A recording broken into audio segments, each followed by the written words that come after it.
Mes pradėjome dirbti prieš jau 10 metų, apie 2000-osius. Ir apie 5 metus iš tikrųjų tai buvo toksai, sakysime, darbas, aš vadinu į sviestą su duona, nes reikėjo visada ieškoti užsakymų tam, kad tiesiog susimokėti savo atlyginimus, ofiso patalpas ir panašiai. Ir iš vienos pusės tai truputėlį gerai, ta prasme, kad neprarandi įmonės kontrolę, nes vis tiek nenori, kiekvieną kartą priimdavasi investiciją, tam tikrą mažą gabaliuką kontrolės atiduodė. Bet iš kitos pusės, mano galva, dabar tiesiog žiūrint atgal, supranti, kad, sakysime, toksai būdas nepritraukiant investicijas yra labai žiauriai lėtas, kaip minimum. Nes apie 80–90% laiko iš esmės privalai dirbti tokiem užsakomiem projektam, kurie iš esmės tau neleidžia pasiekti kažkokio tai ilgalaikių tikslų ir ilgalaikių, sakysime, vertybių. Tai yra toksai kasdieninis. Uždirbai, susimokėjai ten patalpą, atlyginimus panašiai, viskas, iš to toliau niekas nebelieka, ieškai kito užsakymo, reiškia, susimoka kitą mėnesį ir panašiai. Taigi didžiulis minusas, kad tokiam, sakysime, savo pagrindiniai idėjai, ar tokiam tam produktui, kuris tikrai tau prie širdies ir kurį norėtum padaryti tobulai, iš esmės lieka labai mažai laiko arba visai nelieka. Taigi tai yra didžiulis minusas. Ir iš karto pasakysiu, kad taip pat su terliojimu tokiu verslu apie 5–6 metus, sakysime, iš esmės nieko rimto nebuvo pasiekta. Taigi jau 7 metais, kai mes pamatėme, kad būtent GDR projektas važiuoja daug stipriau negu viskas, kuo mes tuo metu užsiimdavom, tai tiesiog tuo metu, aš sakysiu, beveik atsitiktinai mes susipažinome su savo dabartiniais investuotojais ir apie pusmetį man užtruko aplamai, sakysim, tas sprendimo priėmimas, nes vis tiek praktika buvo nauja. Tai buvo pirmoji Lietuvoje aplamai užsienio rizikos kapitalo investicija. Tai nepaisant to, kad netgi mechanika tos investicijos buvo pakankamai sudėtinga, nes netgi valstybė mums neatsakydavo, reiškia, ar tai yra mokestinis objektas ar nėra, aplamai kaip tą visą buhalteriškai vaizduoti ir panašiai. Taigi, kai aš įsigilinau, supratau, kad tai yra galingas instrumentas. Iš tikrųjų, stipriai galingas, nes tai tau leidžia iš vienos pusės, sakysime, išlaikyti tą visą viziją, kontrolę, ką tu pats nori daryti. Iš šitos pusės tai tau leidžia, reiškia, pritraukti tiesiog finansinius resursus, tam, kad investuoti greičiau ir kad tau iš esmės tam tikrą laiką tiesiog nerūpėtų, reiškia, iš kokių pinigų mokėti atlyginimus, iš kokių pinigų atsiskaityti ten su ofiso ir ten programiniais įrangos tiekėjais ar dar kažkaip tai. Taigi, ne veltui, mano galva, aplamai pasaulis atrado tokią savoką kaip rizikos kapitalas. Vėlgi, dabar jau esu tikras, kad jau daugelis jūsų yra girdėję, kas yra rizikos kapitalas. Taip, supaprastinti labai pasakysiu, kad tai yra finansavimo šaltinis skirtas būtent naujų rizikingų jaunų kompanijų finansavimui. Jo esminis bruožas reiškia, kad mainais į rizikos kapitalą tu neužstatai jokio turto fiziškai. Tai žodžiais, jeigu eini į banką, ten prašai kreditą, ten, nežinau, kiek tau reikia verslui pradėti, bankas niekada neduos kredito, mainais tiesiog į PowerPoint prezentaciją. Pasakys, turi būtą, turi namą, užstatyk, tada kalbėsim. Nes, tai yra bankas, tai yra toksai instrumentas, jisai taip dirba. Reiškia, rizikos kapitalas priešingai, reiškia, dažniausiai jie eina į būsimąją nuosavybę, kitais žodžiais, reiškia, jie tau duoda pinigų dabar. Reiškia, jeigu verslui pasiseks, tai tada, reiškia, kažkadaise arba išėjus į biržą arba pardavus kompaniją, nes jeigu kompanija sekasi, privalai padaryti vėliau ar anksčiau vieną ar kitą. Jie susigrąžina savo pinigus, nesėkmės atveju tiesiog visi įsiskirsto, niekas jokiam jokių pretenzijų neturi. Taigi, tas rizikos kapitalas dėl to yra labai tinkamas finansuoti būtent tokiam jaunam pradiniam verslui, nes, jauni verslininkai tiesiog neturi to būto, kurį reikėtų užstatyti. Taigi, mūsų atveju mes priėmėm jau 7 metai po verslo pradžios. Mano galva tai buvo per vėlai, žiauriai per vėlai, nes, sakysime, viską, ką aš padariau per 7 metus, sakysime, pritraukus kapitalą anksčiau galim būtų padaryti per metus. Taigi, labai daug laiko buvo tiesiog išmesta vėliau. Bet teisingai tai yra daryti, vėlgi, dabar mano galva, tai yra tiesiog pakankamai anksti galvoti apie tokį išorinį finansavimą. Nes vis dėlto irgi, sakysime, šiais laikais konkurencija yra aštri, tokių visiškai naujų originalių idėjų aš pasakyčiau, kad nėra, jeigu jos ypač yra didelės potencialios. Tai tikėtis, kad, sakysime, vieną indėjus išvažiuosi ir neinvestavus, sakysime, gerų resursų, gerų žmonių, kvalifikuotų darbuotojų, programistų ar panašiai, tikėtis pastatyti tokio rimto, kaip ten Facebook ar Zinga ar Grupo, jau šiais laikais yra sunku. Yra tikimybė, jinai stipriai padidėja, jeigu pritraukite investuotoją. Taigi, vėlgi, atsižvelgiant atgal savo patirtį, kas rimtai galvoja, tai tikrai siūlyčiau pasidomėti būtent rizikos kapitalu ir manyčiau, kad tai yra pakankamai stiprus instrumentas būtent pradėti verslą. Irgi dažnas klausimas, reiškia, keliese mes kūrėme įmonę ir kiek žmonių yra optimalu aplamai pradėti kažkokią tai projektą. Tai vėlgi pasakysiu, kaip dariau aš, taip nereikėtų daryti. Kažkada kuriu aš vienas. Ilgą laiką apie metus tiesiog, tai netgi nebuvo, sakysime, tokia formali įmonė, tai tiesiog buvo registruota, reiškia, įmonė, bankas sąskaita, be ofiso, be nieko ir tiesiog derindamas mokslą su darbais, ten naktimis rašydavo interneto svetainės ir panašiai, taigi, apie metus toksai buvo savotiškas įsitraukimas į tą verslą. Ir pirmasis, antrasis darbuotojas, kuris pasirodė įmonėje, jau buvo iš esmės išlaikomas iš atlyginimo, ten priimtas pilnu etatu ir panašiai. Taigi nebuvo tokio laikotarpio, kur ten keletą draugų, be atlyginimo, be nieko, iš entuziazmo statė kažkokią tai įdomią projektą. Kiek aš pastebiu, tikrai dabar man tenka bendrauti su labai nemažai ir mažų, ir didelių kompanijų, irgi klausiant panašiai kaip jūs klausimus apie jų istorijas ir panašiai, prieina išvada, kad vis dėlto tikimybė sėkmės yra didesnė, jeigu projektą pradedi grupėje 2-3 žmonių. Nes toksai vienas yra įdomus psichologinis momentas, kurį nelabai, sakysime, akivaizdus, bet kuris stipriai veikia. Tai yra tas, kad vienam žmogui yra labai lengva nugrybauti į šoną visiškai. Prasme, kas jums atrodo teisingai ir taip turėtų būti. Vien dėl to, kad tai yra jūsų idėja, jūs taip manote, jums tai atrodo, kad iš tikrųjų taip yra. Ir čia, reiškia, kai atsiranda kolegos, reiškia, jeigu jūsų idėja yra visiškai ten netelpa jau sveiko proto ribas, tai bent jau pasako, tai žinot, kaip strėlė, reiškia, yra tas stabilizatorius plunksnos, tai lygiai taip pat veikia ir tie patys žmonės. Jau nešnekant apie tai, kad vis tiek tikimybė, kad kažką gero padarysi, kai jūs yra 3 ir kiekvienas prisideda, yra 3 kart didesnė negu kai esate vienas. Taigi daugiau atveju esu matęs, kai sėkmingos kompanijos yra suburtos, reiškia, 2 arba 3 žmonių kolektyve, reiškia, tada vėlgi be atlyginimo, be nieko apie pusmetį jie investuoja tiesiog savo darbą, laisvalaikį, ten savaitgalius, naktis, kad sukurti kažką tai veikiančio. Tada jau turint kažką tai veikiančio, jau vis daug lengviau pasidaro šnekėti su tais pačiais investuotojais, nes tada jie realiai mato jūsų darbų rezultatus, o patikėkit, kad 3 žmonės, dirbdami nors ar tik tai savaitgaliais, per pusmetį gali padaryti iš esmės labai rimtų dalykų, labai rimtų. Ten, pavyzdžiui, geros kokybės žaidimą ar pakankamai geros kokybės svetainė tikrai yra įmanoma. Ir kai jau turi realų produktą, tai tada pasidaro daug lengviau ir patiem aplamai, pažiūrėti, ar aplamai idėja verta ar ne, nes paleido svetainę momentaliai per savaitę, matai, reiškia, ar tavo prielaidos, reiškia, kaip lankytojų srautas augs, ar ten kaip pajamos bus uždirbamas momentaliai patikrinamus, ir jeigu viskas tikrai atrodo gerai, tai tada atsiranda daug lengviau rasti investuotoją tą patį, negu tiesiog pamojėjus ten tik tai prezentaciją aplika. Taigi, vėlgi, nors mūsų atveju taip nebuvo, bet manyčiau, kad yra daug geriau pradėti kažkokią tai naują produktą vykdyti kompanijų iš 2-3 žmonių. Per daug irgi blogai, nes, žinote, kai, nesinori man ant valdžios nieko sakyti, bet kai Seime yra 140 žmonių, tai tada sprendimų priėmimas yra, kaip minimum apsunkintas.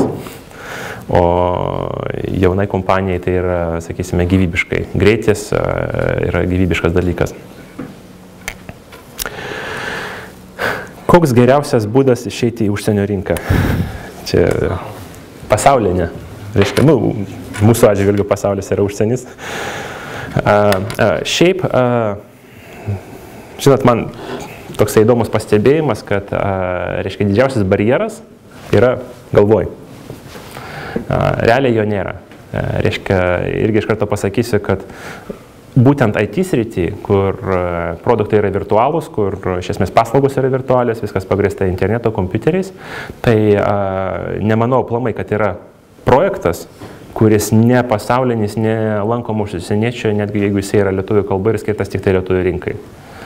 Aš tikrai esu paleidęs ne vieną interneto lietuvišką svetainę ir analizavau, sakysime, statistinę duomenis, kas ateina lankytojai ir panašiai, visada matai, kad visada pririnksi apie 100 šalių per, sakysim, per mėnesį, kokia svetainė bebūtų. Taigi, tokių realių, tikrųjų ribų tikrai nėra. Yra vienintelė maža riba, yra kalba, be abejo, orientuotis į užsienio rinką natūraliai, kalba pagrindinė privalo būti anglų, bet padarius projektą, paleidžius projektą internete arba mobiliuose aplikacijose arba socialiniuose tinkluose, tiesiog nemanau, kad aplamai galim padaryti produktą, kuris nėra pasaulinis. Tai čia kas liečia produktą, reiškia, paleidus produktą tikrai jo naudosis skirtingose pasaulio šalyse ir tam netgi pastangų kažkokių tai jums netgi nereikia dėti. Tiesiog savaime automatiškai atsitinka, kad, sakysime, ar jūs parašyti aplikaciją dėti į platinimo parduotuvę ar panašiai, ar parašyti socialinio tinklo programą, prietaisą, servisą ir panašiai, arba parašyti interneto svetainę, bet kuriuo atveju, reiškia, kaip produktas, jisai momentaliai bus, reiškia, tinkamas užsienio rinkom. Ir tikrai tą nereikėtų pamiršti. Kitas dalykas, kad yra keletas tokių spastų, kur, aš pastebiu, pakankamai dažnai papuola, ypač lietuviški projektai. Reiškia, vieni tokie spastai yra kokybė. Reiškia, šiaip iš karto pasakysiu, kad reiškia, vakaruose reikalavimai kokybei visur, ne tik tai interneto svetainėm ar aplikacijom ar servisam ir panašiai, yra daug griežtesni, daug didesni, negu mes esam pripratę Lietuvoje. Daug. Kitais žodžiais, reiškia, pas mus dar neįsivystė tokia netolerancija nekokybiškom paslaugom, nes mes neturim su ko palyginti. Ir tai yra visur, tai yra nuo aptarnavimo restoranuose iki, reiškia, serviso bankuose, iki dilerių, kurie parduoda automobilius ir panašiai, tiesiog nesusikūrė tokia kultūra. Reiškia, dabar jeigu, nežinau, kam teko lankytis ypač Amerikoje, reiškia, iš karto momentaliai pastebėsite, kad amerikietiškas vartotojas yra žiauriai reiklus. Reiškia, nedaug dievė ten, jam nenusišypsosi paduodamas valgį. Nedaug dievė ten parduotuvė nesugebėsi paaiškinti, kuo šitas televizorius yra tikrai geresnis už šitą, kadangi kainos skirtumas yra $100. Ir panašiai. Taigi, tas pats liečia ir virtualių projektų. Ir ką tikrai man teko dažnai matyti, kad, reiškia, yra pristatomas projektas ir atrodytų ten yra smulkmenos. Pavyzdžiui, puslapis pasikrauna ten, nežinau, 10 sekundžių vietoj 5 sekundžių. Ten kažkur tai yra kažkokia smulkiai gramatinė klaidelė. Ten dizainas nėra ten super tobulas, o yra šiaip kažkoks tai ir panašiai. Tada vyksta toks įdomus procesas. Reiškia, kai paleidi tokį servisą, jisai yra anglų kalba, jisai tinka visom, sakysime, šalim, visiem regionam, bet ką jūs pastebėt, patys to nežinant, kam yra priežastis, kad momentaliai jūsų vartotojų srautas pradeda, reiškia, judėti link Rytų Europos šalių, Azijos šalių, Afrikos šalių, o kažkaip tai ten tokios vertingos šalis kaip Britanija ar Vokietija ar Amerika neužsilaiko. Reiškia, ir po ten metų pastebėt, kad jūsų ten kiekis ten Indonezijos ir Indijos lankytojų yra 95 procentai, nes vėlgi tos šalis irgi nėra išlepintos super kokybiško paslaugų, o kažkodėl tos vertingosios dalies, kaip Amerika, jūsų procentaliai yra ten 1, 2, 3 procentai. Jūs to nesuvokat, reiškia, kame problema. O realybė yra tame, kad, reiškia, tiesiog būtent labai vertingi vakarietiški vartotojai yra, sakysime, super reiklus ir netgi paminėsiu, toksai buvo įdomus tyrimas. Prieš Kalėdos pasirodė vienam blogė techniniam įdomus, kur buvo tyriama vartotojų, reiškia, elgesys ir buvo prieita išvada, kad jeigu puslapis kalėdinės parduotuvės krovėsi ilgiau negu 20 sekundžių, lankytojas tiesiog jį palikdavo ir atidarydavo kitą puslapį. Taškas. Reiškia, ir tai tikrai galiu paliudyti, kad kiekviena smulkmena turi reikšmės. Reiškia, žinote, būtiškai vis tiek momentaliai atskirsite ten iš 5 sekundžių Hollywoodo darytą filmą nuo Bollywoodo, teisingai. Momentaliai, kiekviena detaliai. Karibų piratai ten kiekvienas, reiškia, smulkmena pramastyta, atrodytų, kas ten skirtumas, kostiumai ten truputėlį, bet bendrai prasme tai susilieja į kokybę. O, žinot, visada sakydavau, nesvarbu, kas sugalvoja idėją, vis tiek žmonės pirks tą idėją, kuri yra įgyvendinta kokybiškai, dėl to žmonės perka Mercedesus, o ne Lada Samaras, teisingai. Ir panašiai. Taigi, dažni spąstai yra, mes pripratę, kad pas mus veikia viskas taip, atrodo, parašėme viską pakankamai, viskas kaip ir veikia, puslapiai vartosi, ten kaip ir atsidaro viskas ir panašiai, o užsienio rinkom toksai produktas bus visiškai netinkamas. Taigi dėl to, antras toksai momentas, tikrai, kurį noriu pabrėžti, reiškia, tikrai yra norint užsitvirtinti ir būti priimtam užsienio rinkoje, yra privaloma, reiškia, maksimaliai pasiekti kokybės, maksimaliai. Yra daug būdų tą, sakysim, vertinti, nesiimsiu dabar eiti diskusijas, reiškia, kas yra kokybės kontrolė, kaip jinai daroma, bet tiesiog būtiškai bandykit lyginti visada save su užsienietiškais produktais ir tikrai ta kokybė turi labai didelį reikšmę. Kitas dalykas irgi, sakysime, antrieji tie spąstai yra, kad pastačius projektą labai lengva priprasti prie, sakysime, nemokamo lankytojų srauto. Irgi labai dažna situacija, kai pastatai įdomią svetainę, įmeti internetą, atsiranda tam tikras kiekis lankytojų, jie savaime auga, reiškia, ir tada susidarai įspūdį, kaip čia, viskas savaime auga ten 10-20% per mėnesį, viskas tvarkoja, viskas važiuoja, reiškia, ir kaip ir papildomų pastangų man į rinkodarą ar ten aktyvų to viso stumimą, reiškia, nereikia kaip ir dėti. Bet ką pats nesuvokė, tai yra tas dalykas, kad, reiškia, būtent tuose vertingose rinkose, kur Britanija, vėlgi aš jau minėjęs esu, konkurencija už rinkodarą yra žiauriai aštri. Ir vartotojai yra išlepinti ne tik prekės kokybę, bet ir to, kad jiem patiems nereikia nieko aplamai ieškoti. Jie žino, kad jeigu produktas yra kokybiškas, tas produktas juos vartotojus visada suras per reklamą. Reiškia, būtent dėl to, viena iš priežasčių analitikai sako, kodėl amerikiečiai, reiškia, dauguma MP3 playerių naudoja iPodą, o ne begalė kitų, kurie aplamai yra rinkoje, tiesiog nėra tokio įpročio eiti į parduotuvę, gilintis, o kokiegi yra MP3, reiškia, playeriai šiuo metu rinkoje, kokie yra jų parametrai ir panašiai. Taigi, jie tiesiog žino, kad jeigu yra kažkokia prekė, man bevažiuojant, bežiūrint televizorių, beklausant radiją, beskaitant internete, mane tikrai ta žinutė pasieks. Taigi, toksai savotiškas, reiškia, naujų prekių paslaugų atradimo tinginystės bruožas įdomus. Čia galima palyginti su lietuviais, pavyzdžiui, visi, kurie renkasi kompiuterį, tikriausia, darau prielaidą bent jau vyrai, nes aš taip darau, reiškia, išanalizuoja, kokia yra, reiškia, pasiūla šiuo metu, kokios parduotuvės už kiek ką parduoda, reiškia, išrašo visus parametrus, ten, nežinau, Elektromarkte yra tokie kompiuteriai tokiais parametrais, panašiai, apskambina viską ir aplamai, reiškia, kas savaitę nueina tą elektronikos parduotuvę pažiūrėti, kas yra naujo. Kaip pasiekmė, reiškia, tai yra vadinamas toksai aktyvus vartotojų elgesys. Reiškia, vartotojas aktyviai domisi, kas yra rinkoje ir iš esmės, esant tokiam vartotojui, reiškia, tada prekės gamintojas iš esmės gali mažiau dėmesio kreipti į rinkodarą, reiškia, jam nebūtina reklamuotis ten laikraštyje, nežino, kad vis tiek nueisite, palyginsite, pasirinksite, kas pigiau, geriau, greičiau, kokybiškiau ir panašiai. Reiškia, to pačio Amerikos rinkoje taip nėra. Reiškia, laikas yra per daug brangus, vartotojai yra išlepinti, jie žino, kad jeigu kažkas bus svarbaus, jiems bus pasakyta, jie neina, neskaito, reiškia, tų palyginimų kompiuterių, neina į elektronikos parduotuvę pažiūrėti, kas yra naujo ir panašiai. Taigi atsitinka taip, kad jeigu juos yra, reiškia, yra pasiekiami per reklamą, pavyzdžiui, Apple'as žiauriai daug išleidžia reklamai, nerealiai daug. Reiškia, važiuojant greikeliu, ten, nežinau, 100 km nepravažiuosi, kad didžiausio plakato nepamatyti. Ir panašiai. Ir tada, kas išeina, kad, reiškia, tie, kurie sąžiningai atlieka stiprią rinkodarą, laimi tą vartotoją, o kokybiškiausios nors ir būtų prekės, bet jos tiesiog lieka nepastebimos. Ir vėlgi tai priveda prie, sakysime, to pačio, sakysime, vartotojų kiekio nuvertėjimo, reiškia, užburto rato, kurį pasakiau anksčiau, jūs matote, kad savaime produktas auga žiauriai gerai, bet šalyse kaip Vietnamas, Indonezija, Indija, o vertingų vartotojų, kurių vertė iš esmės yra 100 kartų didesnė negu, sakysime, mažiau įsivyščių šalių, tiesiog pas jūs kažkodėl neateina ir jums atrodo tai keista.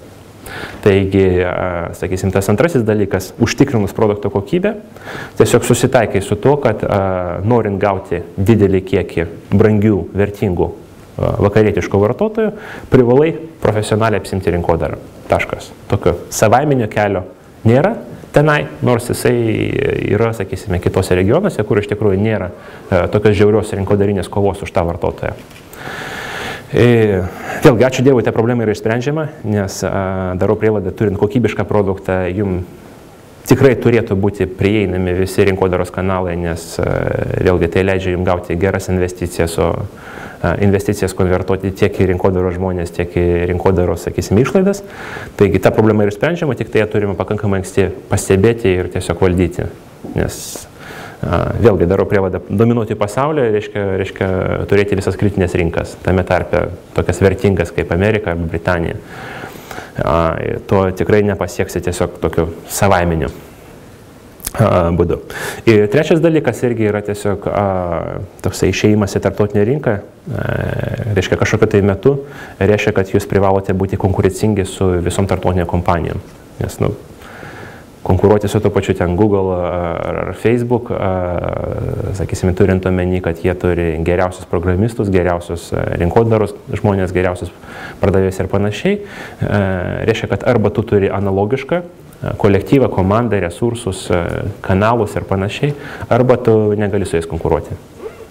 Ir čia buvo irgi begalė, sakysime, pavyzdžių, kai kompanijos tame tarpe iš Lietuvos, sakysime, visi žino, kad yra Lietuvoje ir vietinių socialinių tinklų, ir buvo ir vietinių paieškos sistemų ir panašiai, bet, sakysime, netokiais ginklais kovoti su profesionaliais produktais. Ir tam tikrų momentų prieini išvadą, kad nors, sakysime, Lietuva yra puikia šalis ir čia yra, sakysime, puikia galimybė tą idėją pradėti, reiškia, ir išbandyti, bet prieini išvadą, kad, reiškia, Hollywoodo filmo negali sukurti Lietuvoje, privalai važiuoti į Hollywoodą. Nes irgi visada sakydavau, kad sėkmė yra tiek atskiros komandos, reiškia, ir kolektyvo produktas, tiek tai yra rezultatas aplamai visos ekosistemos ir aplinkos. Vėlgi, kodėl ten Avataras ar Titanikas yra tokie super geri? Ne tik dėl to, kad režisieriai yra genialūs. Tai privaloma, bet ne tik to. Dėl to, kad, reiškia, ten yra studijos, ten yra aktoriai, ten yra finansavimas filmų, ten yra filmų platinimo bendrovės, ten yra rinkodaros kanalai ir panašiai, panašiai. Tik tai visuma, sakysime, tų visų priemonių iš tikrųjų leidžia tau galiausiai išleisti tą produktą, kurį mes suvokiame kaip Avataras ar Titanikas. Taigi ta aplinka ir vėlgi, tikriausiai irgi mano tokia nuomonė, bet neseimu vertinti tą kultūrinę, reiškia, literatūrinę ir panašiai dalį, nes tai ne mano kompetencija, bet techniškai. Manau, tikrai pripažinsite, kad Hollywoodo filmai yra kokybiškesni, techniškai grinai, negu bet kur kitur pasaulyje daryti. Taigi tas pats iš esmės galioja visiems kitiem projektam ir jeigu jūsų įmonė yra, jeigu jūs naują laikrodį sugalvojate, natūraliai tada Šveicarijoje reikia daryti gamyklą, bet jeigu projektas susijęs su IT, su internetu, su technologijom, tai tada, sakysime, tokie informacinių technologijų centrai, šiuo metu be abejo tai yra Silicio slėnis, tai yra Airija, tai yra Izraelis, tai yra Britanija, tai yra Olandija, tai yra Vokietija, reiškia, vėliau anksčiau jūs panorėsite tenai plėstis, nes jums reikės rinkodaros žmonių, kurie turi 20 metų patirties rinkodarui. Turėtų meni, kad visam Lietuvos verslui yra tiek, tai čia tiesiog nesurasiu tokių žmonių, kad jums prireiks tokių specialistų, kurie, pavyzdžiui, ten duomenų bazę skeilina į 1000 serverių, kas niekad nebuvo atliekama Lietuvoje, dėl to niekad nesurasi tokio specialistų Lietuvoje ir panašiai, panašiai. Taigi, tokiu atveju jums tiesiog reikės galvoti apie tokį fizinį jau kompanijos iškelimą į tą patį užsienį. Ir tada irgi susidursite su momentaliai dviem problemom. Viena problema yra, kad tai yra super brangu, vertinant lietuviškais matais. Tiesiog gerai paminėsiu, kad pavyzdžiais tiesiog, kad, pavyzdžiui, pas mus programuotojai Amerikoje gauna nuo $150 iki $200,000 į metus. Tai yra pakankamai dideli pinigai Lietuvos mastu, vadai gauna iki $500,000 į metus. Tai, sakysime, tokios išlaidos Lietuvos mastu yra labai aukštos, bet vėlgi, pasikartosiu, turint gerą produktą, iš esmės nebėra jau dabar problemų surasti gerą finansuotoją, kuris mielai sutiktų apmokėti tokio lygio investicijas. Natūraliai iš tokių žmonių jūs gaunate visai kito lygio grąžą, nes jūs dirbate tikrai su geriausias, kurie aplamai yra pasaulyje. Ir žinote, kaip kariuomenė yra special forces, jo ir yra tiesiog kariuomenė. Ir ten kartais 10 desantininkų gali padaryti daug daugiau negu ten didžiulė kariuomenė. Tai jum, mažiem, reikia ne šiaip žmonių, jum reikia super genialių žmonių. Jie kainuoja didelių pinigų ir juos yra sunku surasti, sakysime, ne IT centruose, kur aš jau paminėjau. Tai va, tiesiog keletą tokių įžvalgų apie išėjimą užsienio rinką.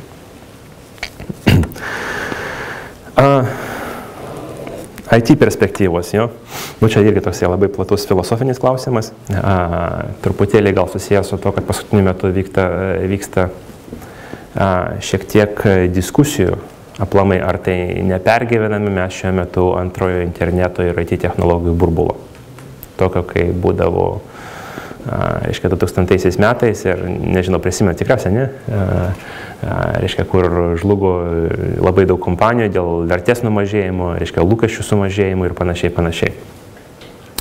Tai čia, sakysim, visada pateikiu du įdomius tokius argumentus, jums jau siūlau juos apmastyti patiems.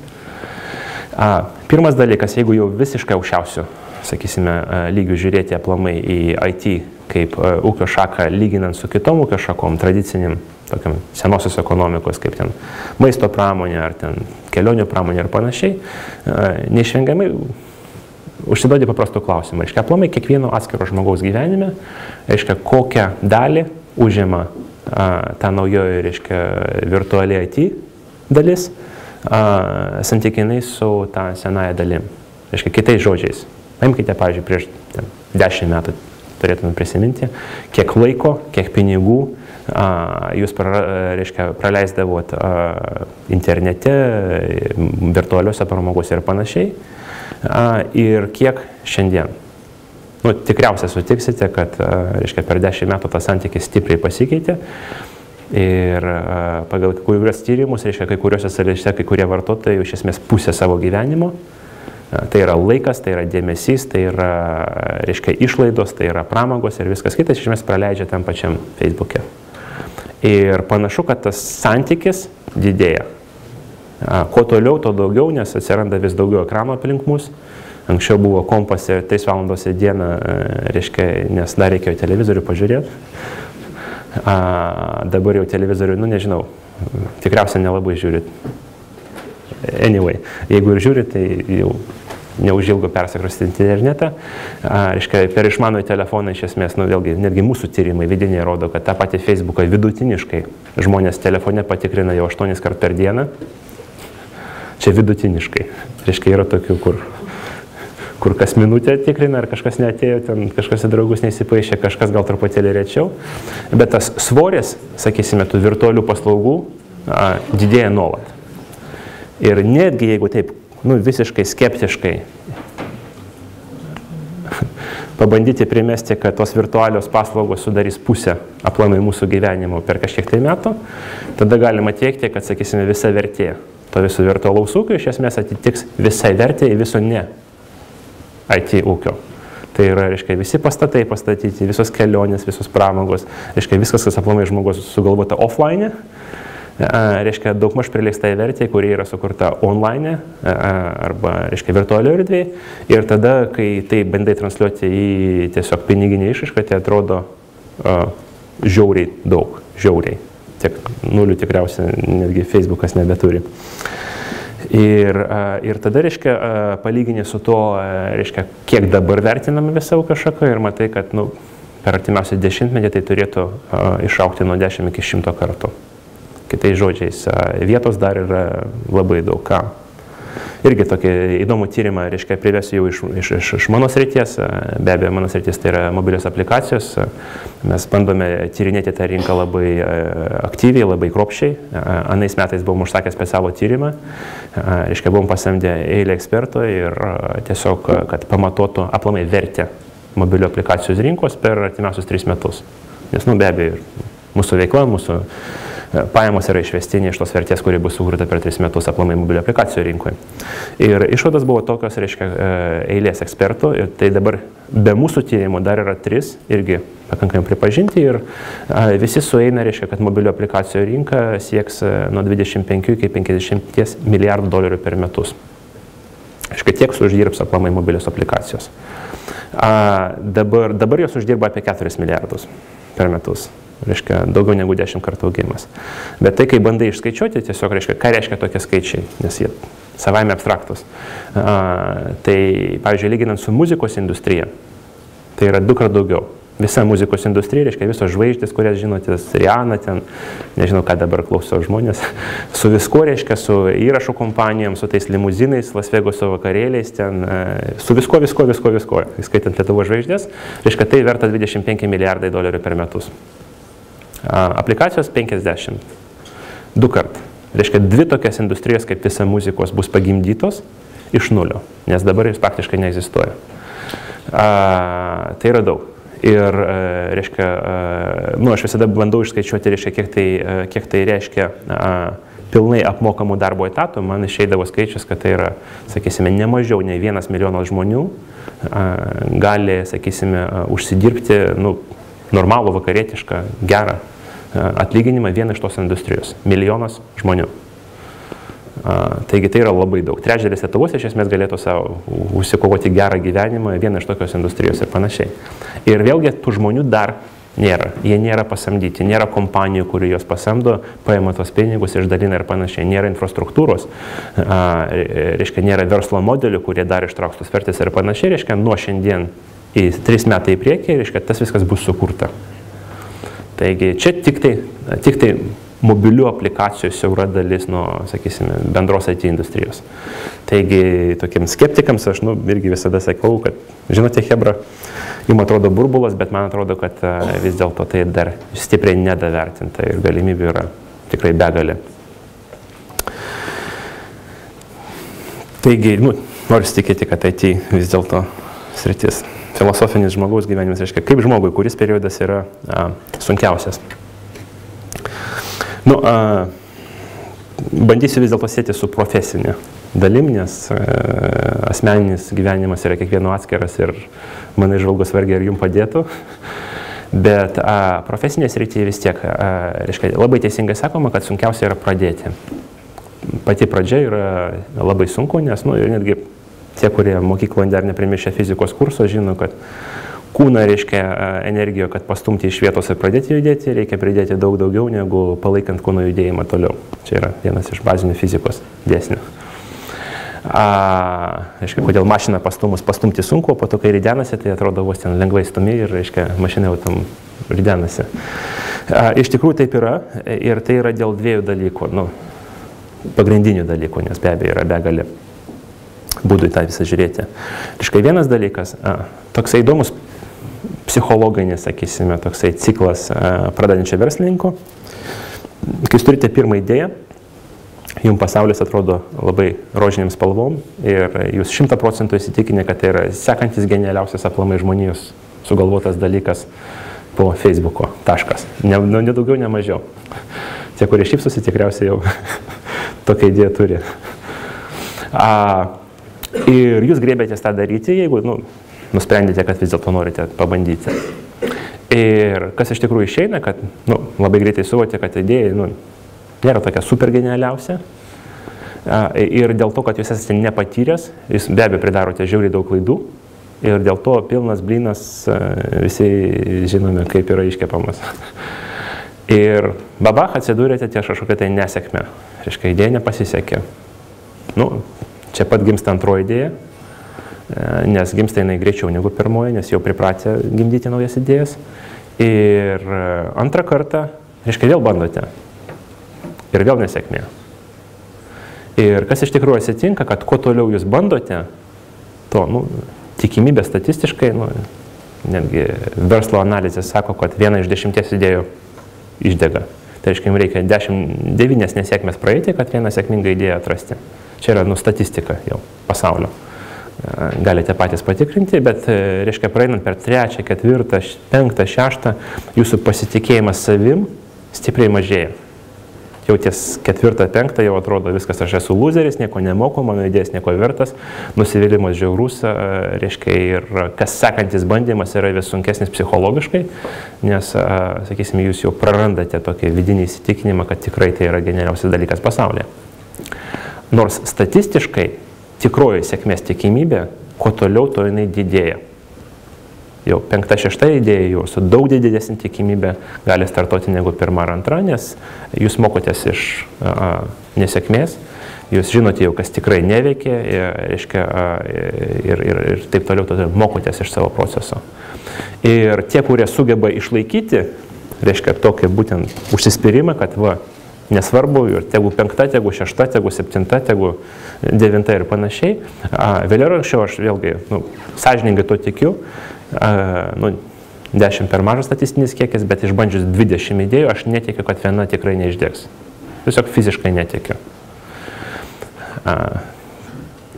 Tikrai daugelis iš jūsų žino Edisono istoriją, kai jisai bandė atrasti lemputę ir atliko 10 000 bandymų, kad atrasti būtent tą, reiškia, metalų, reiškia, vakuumo, ten lemputės, stiklų ir viso kito kombinacija, kuri veikia.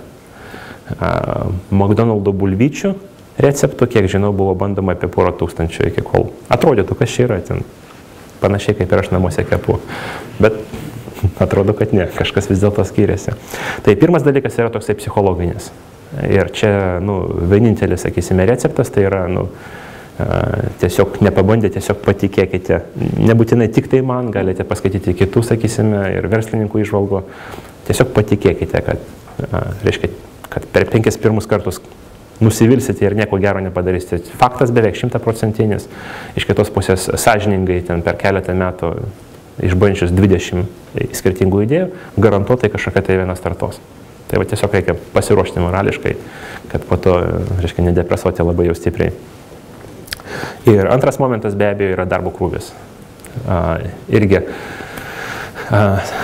sakysime, čia irgi tokia, gal pasidalinsiu tokia įžvalga apie aplamai mano požiūrį į verslininką kaip tokį, nes skirtingai nuo, sakysime, tokių priimtų nuomonių. Mano galva, verslininkas visų pirma asocijuojasi su rizikuojančiu asmenu, kuris prisiima riziką. Nes tradiciškai manoma, kad tai yra lyderis, jis yra genijus, ten geras technikas ir panašiai. Mano galva, tai yra tiesiog tas žmogus, kuris linkęs tiesiog išbandyti 20 dalykų, prisijėmęs visą riziką, kad jeigu jie nesuveiks, tai tada, reiškia, jisai praras savo laiką, ten gyvenimą tam tikrą dalį ir panašiai. Reiškia, ir nieko negaus, nes yra ir tokia tikimybė. Ir panašiai. Bet irgi tai reiškia, kad pradėti kažką naujo, reiškia, nepamirškite, kad pradeda 1 arba 2 arba 3, o darbai yra visiškai įvairia pusė. Reiškia, jums reikia šiek tiek vesti buhalterijos, tiek truputėlį užsiimti grafikos dizainą, tiek truputėlį programuoti, truputėlį vesti dėrybas, truputėlį dėrėti su tiekėjais, truputėlį daryti statistinius paskaičiavimus, truputėlį finansinius ir tada. Taigi, mano nuomonė, verslininkas, kuris pradeda verslus, privalo žinoti apie viską. Kaip pasiekmė, reiškia, kai tu bandai sužinoti apie viską, tai pasiekmė yra ta, kad tu žinai labai paviršutiniškai. Reiškia, žinai, gal bazinius keletą, ten, nežinau, dizaino principų, nes per 3 dienas daugiau neišmoksi. Truputėlį žinai, kaip ten, debetą nuo kreditų buhalteriją atskirti ir panašiai, aišku, nesi specialistas. Ir be abejo, kadangi esate arba 1, arba 2, arba 3, reiškia, visas darbo krūvis atlieka jums. Ir atsakomybė, reiškia, kad nepadarysi darbo, yra kitokio visiškai lygio negu jūs samdamas darbuotojas, kuris ten sako viskas viso gero, 6 valandą vakare einu namo, man yra ten pietus, ten vakarienė, serialas prasideda, ten internete dar reikia pažaisti, ten Facebooką patikrinti, ne, nes labai prastai, arba, reiškia, tu padarai, arba gali užsidaryti ir visiškai viską uždaryti ati namo. Taigi krūvis darbo yra žiaurus. Ir dažniausia žmonės netgi neįsivaizduoja įlimptami tą visą pelkės, reiškia, ant kiek jisai yra, sakysime, didelis.